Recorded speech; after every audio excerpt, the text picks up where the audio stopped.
When coup occurred, no one knew anything about being Igbo. The name we had were Nzogu, according to Nwachukwu.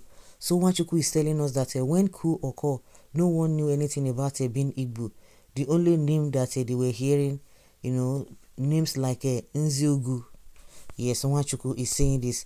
Retired military officer and former Minister of Foreign Affairs Ike Omar Nwachukwu Sanda has offered a fresh perspective on the events surrounding Nigeria's January 1966 coup, stressing that ethnic considerations were not initially at the forefront during the uprising. Speaking during an interview, the Legacy series, Nwachukwu reflected on the early moments of the coup, which marks a turning point in Nigeria's political history.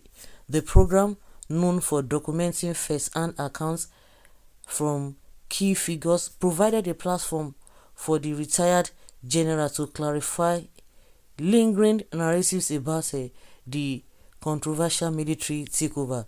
Recalling the atmosphere at the time, Nwachukwu said, when the coup occurred, the January coup, no one knew anything about being Igbo or not being Igbo. It was a coup that occurred, and the names that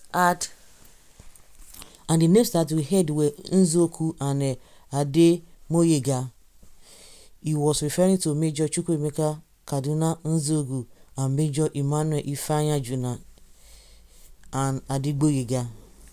Okay, Ifeanyi Juna and Adigboyega, two of the prominent figures associated with the coup.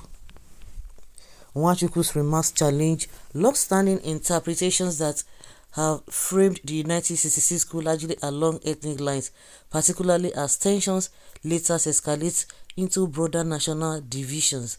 According to him, the immediate perception among those within military and the public did not even center on ethnic identity, but rather on the sudden disruption of governments. The January 1966 coup led to the overthrow of Nigeria's First Republic and triggered a chain of events that reshaped the nation's political trajectory, eventually contributing to the Nigerian Civil War. Over the decades, historians and analysts have debated the motivations and implications of the coup, with ethnicity often cited as a key factor.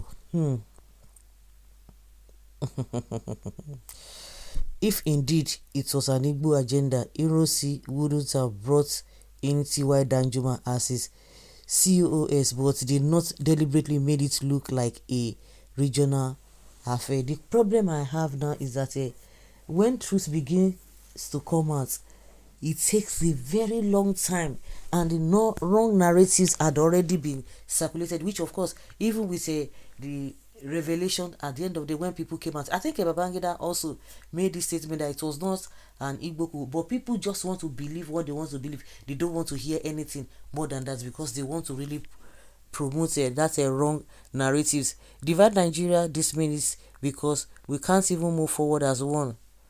Please, Mr. Man, if you are old enough to take your side, tell those talks to go on. T.Y. Danjuma groups who know everything about tribalism, bigots against Indigbo, Biafra in Nigeria nation. Good insights by the generals. Correct names arrangements are like Oman, Sanda, Nwachukwu, no mischief. Please, notedly, his mother was from Katsina, Nigeria.